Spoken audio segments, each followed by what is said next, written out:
नमस्कार। 34 वर्षीय युवक, उनके उंगलियों पर रेखाओं की गतिविधियां, पर्वतों के फल और रेखाओं के फलों को बताने वाला हूं। क्रम से अंत में जाकर के इनके सवालों पर प्रकाश डालूंगा। सबसे पहले मैं पहुंचता हूं इनके ज्ञान की उंगली कनिष्ठा, जो सूर्य की उंगली के प्रथम पर्व तक पहुंच गई। भाषा शैली, अच्छी बुद्धि, अच्छी याददाश्त, अच्छी सोच, समझ के लिए ये बहुत अच्छी उंगली है, इतनी लंबाई की जब होती है। प्रथम पर्व मानसिक, पूरी तरीके से किसी राहु रेखा से ग्रसित नहीं है, यानी कुल मिलाकर के मानसिक स्थिति पूरी तरीके से मजबूत है। सेकंड पर्वत पर हल्की सी माइनस रेखा है, चिंता रहती है अपने जीवन के टारगेट के लिए। आर्थिक पर धन नीचे वाला, कुल मिलाकर यदि आज भी आप कहीं प्रयास करें तो धन की प्राप्ति नौकरी के द्वारा कर सकते हैं, कार्य के द्वारा कर सकते हैं। आइए बात करता हूं मैं सूर्य की उंगली के बारे में। सूर्य की उंगली यहाँ पर प्रथम पर पूरी तरीके से मजबूत, कोई नज़र का चश्मा नहीं, किसी प्रकार से ये यहाँ आँखों का रोग नहीं, किसी प्रकार से दिमाग के अंदर गुस्सा नहीं और किसी भी प्रकार से यहाँ पर कोई बीपी का रोग नहीं। सेकंड पर्वत पर लग जाए रेखा माइनस तो व्यक्ति को संघर्ष करा देती है राज्य सरकार से संबंधित कार्यों के लिए, यानी ये अपने आप में राज्य सरकार से लाभ न लेने वाली रेखाओं के रूप में यहाँ पर ये रेखा है। तीसरा पर्व सम्मान का पर्व है, यानी कुल मिलाकर के यहाँ पर आपके सम्मान में किसी भी प्रकार की कमी नहीं है। अब मैं बात करूँगा यहाँ पर शनि की उंगली के बारे में। शनि की उंगली पूरी तरीके से ठीक है, कोई भी यहाँ पर स्थायी रोग नहीं है। सेकंड पर्वत पर हल्की हल्की माइनस रेखा है जो ज़्यादा दिन तक नहीं रहेंगी, जो अभी आपके जीवन के अंदर धन के संघर्ष को करा रही हैं। तो हल्की हल्की माइनस रेखाएं आपके जीवन के अंदर धन के संघर्ष के लिए जानी जाती हैं, जिसके कारण कभी कभी व्यक्ति पर कर्ज भी हो जाता है। यहाँ पर तीसरा पर्व है, अभी परिवार के लिए उतना नहीं कुछ कर पा रहे हैं जैसा कि आप चाहते हैं। आइए बात करूँगा मैं आपके यहाँ पर प्रथम पर्व बृहस्पति के पर्व के बारे में। बृहस्पति का प्रथम पर्व खान पान ठीक है, सेहत ठीक है, उससे संबंधित कोई समस्या नहीं है। सेकंड पर्वत पर ये रेखा अच्छी नहीं कहलाती। जब जब ये रेखा हो तो विवाह में देरी होना, वैवाहिक जीवन में खटास रहना, संतान सुख में देरी में प्राप्त होना, ऐसे संकेत। और साथ ही साथ यहाँ बीच में उंगली में छिद्र भी है, पैसा आने से पहले पैसे का तेजी के साथ खर्च हो जाना। तो ये स्थितियाँ यहाँ पर हैं। कुल मिलाकर ये छिद्र वाली जगह पर आप कोई सोने की रिंग डाल सकते हैं। आइए बात करता हूँ मैं यहाँ पर आपके पास बुध पर्वत के बारे में। यहाँ संतान रेखाएं आपकी उस पर खड़ी है, वैवाहिक रेखा के ऊपर, और ये वो रेखाएं हैं जो बता रही हैं, जैसे मैंने पहले बोला कि आप आज भी चाहें तो अपने जीवन में बहुत अच्छे स्तर के नहीं लेकिन धन के आगमन बनाने के स्रोत बना सकते हैं। कभी कभी ये रेखा जब सूर्य पर्व से निकलकर बुध पर्वत को जाती है तो व्यक्ति पारिवारिक व्यवसाय के द्वारा भी धन प्राप्त करता है। यहाँ बात करता हूँ मैं आपके पर्व की, और वो पर्व है आपका यहाँ पर सूर्य का पर्व। सूर्य के पर्व पर दो बैलेंसिंग रेखाएं व्यक्ति के जीवन के अंदर बहुत अच्छी रेखाएं कहलाती हैं। भले ही वो रेखा कुछ ऊपर तक सीधी नहीं गई हैं तो व्यक्ति के जीवन में संघर्ष कराएंगी, देर से उसको कुछ लाभ दिला सकती हैं, लेकिन कुल मिलाकर के ये अपने आप में अच्छी रेखा है, जो कोई बहुत बुरी रेखा नहीं कहलाती। यहाँ बात करता हूँ शनि पर्व परिवार के। शनि पर्व कुछ दबा हुआ है, भाग्य का पर्व कुछ दबा हुआ है। यहाँ पर रेखाएं हैं जो आपके भाग्य के लिए जानी जाती हैं। यहाँ आपका भाग्य इतना उदय है जो आप चाहें तो कहीं पर भी अगर हाथ पैर मारेंगे तो कहीं भी आपको आराम के साथ में जॉब मिल जाएगी, आराम के साथ काम मिल जाएगा। ऐसा शनि पर्व यहाँ पर अभी इतनी भाग्य खराब रूपी रेखा यहाँ पर नहीं है।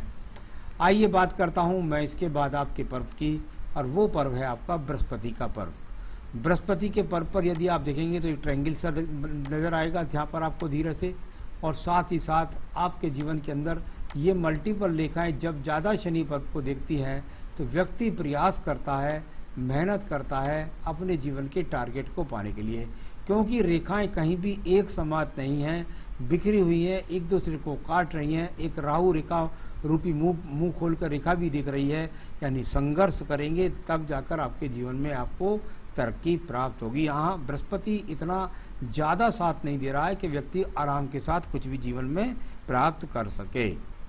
आइए बात करता हूँ मैं आपकी हृदय रेखा के बारे में।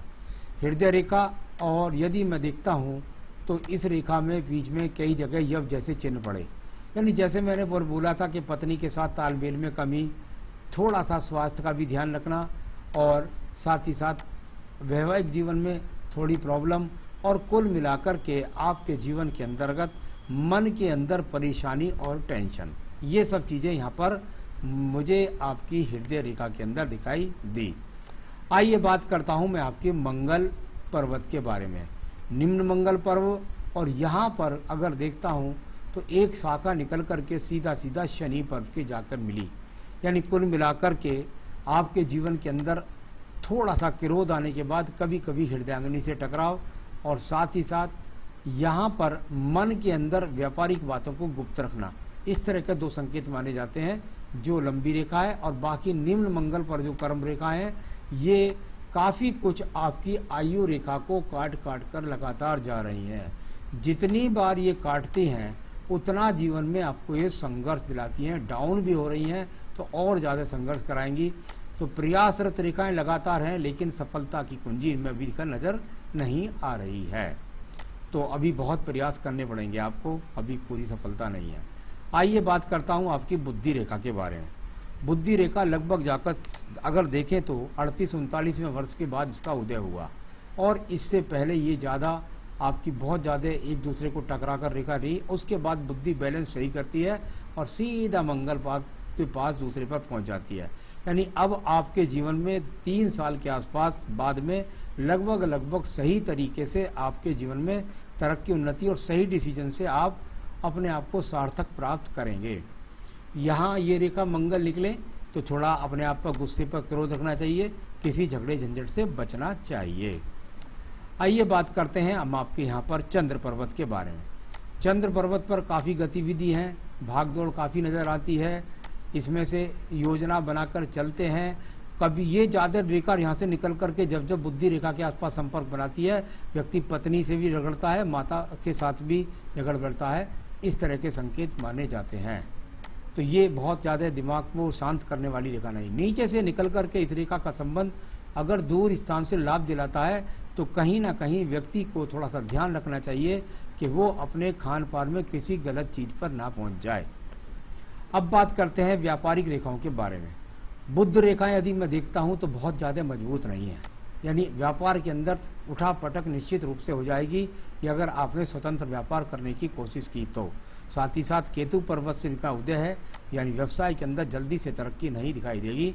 यहाँ से ही जाकर रेखा एकदम डाउन होकर के जब चंद्र पर्वत की तरह, तो व्यक्ति अपना सही डिसीजन न लेने के कारण नुकसान उठा जाता है। अब बात करता हूँ मैं आपकी यहाँ पर भाग्य रेखा के बारे में। सबसे पहले तो पैतृक स्थिति से भाग्य रेखा निकली है, यानी कि ये अगर आप देखें तो यहाँ भी आयु रेखा से भी और इधर से भी पैतृक रूप से भी, यानी कि परिवार से संबंधित व्यवसाय के द्वारा लाभ ऐसा, और आगे जाकर ये शाखा सीधी सीधी एकदम इस प्रकार से जाती हुई और आखिर तक चली जाती है। यानी भाग्य रेखा है, उसका किस तरीके से लाभ है ये इसका फल मैं आपको साथ के साथ बोल देता हूँ। अगर आपने पूछा है व्यापार कौन सा करूँ, तो मैं आपको बताना चाहूँगा सिर्फ एक ही व्यवसाय बनता है आपका।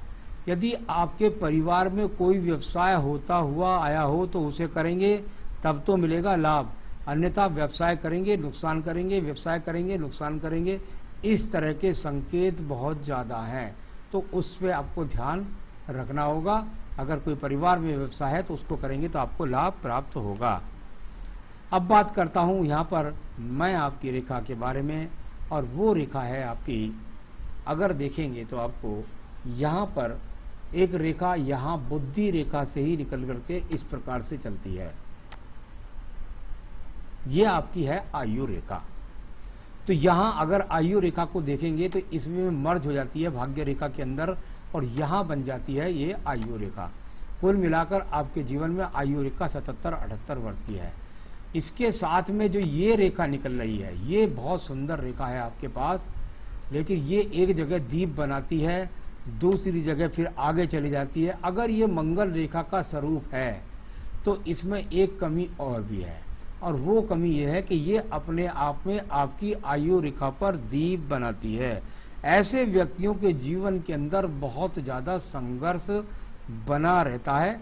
तो कुल मिलाकर के आपके जीवन के अंदर जहां आपको ये रेखा साहस देती है तो वहीं आपके जीवन में संघर्ष भी बनाती है। तो वो किसी तरीके भी हो सकता है। आपके जीवन में आप परिवार के साथ व्यवसाय करें तो वहाँ मन न लगे, आप व्यवसाय करें तो उसमें स्थिरता ना आए, आप नौकरी करें तो उसमें स्थिरता ना आए। इस तरह का बहुत संकेत यहाँ पर दिखाई पड़ते हैं। अब बात करते हैं आपके शुक्र पर्व के बारे में। संसाधनों का शुक्र पर्वत यहाँ पर भी यदि देखता हूँ तो बहुत ज़्यादा खड़ी रेखाएं हैं, संसाधनों के लिए आकर्षण बहुत ज़्यादा है, लेकिन अभी उनकी प्राप्ति यहाँ पर नज़र नहीं आ रही है। तो चलिए, ये सब मैंने आपको रेखाएं बताई हैं और इनका फल और तरीके से पढ़ा जाता है, इनका रिजल्ट और तरीके से बताया जाता है। तो उसको बताता हूँ मैं आपको। सबसे पहले कहा आपने सरकारी नौकरी के लिए। देखिए, सरकारी नौकरी के लिए मैं कहूँगा कि मुझे बिल्कुल रेखाएं नज़र आ रही थी, लेकिन ये चांस केवल और केवल आपके पास 2024 के मध्य तक है। उस समय तक कर लीजिए, वहाँ से तो आपको मिल सकता है ये मौका। उसके बाद कृपया करके इस प्रयास को छोड़ दीजिएगा। व्यापार कौन सा करूं? केवल और केवल परिवार का व्यापार करें, कोई दूसरा व्यापार आपको ज़्यादा फलित नहीं है।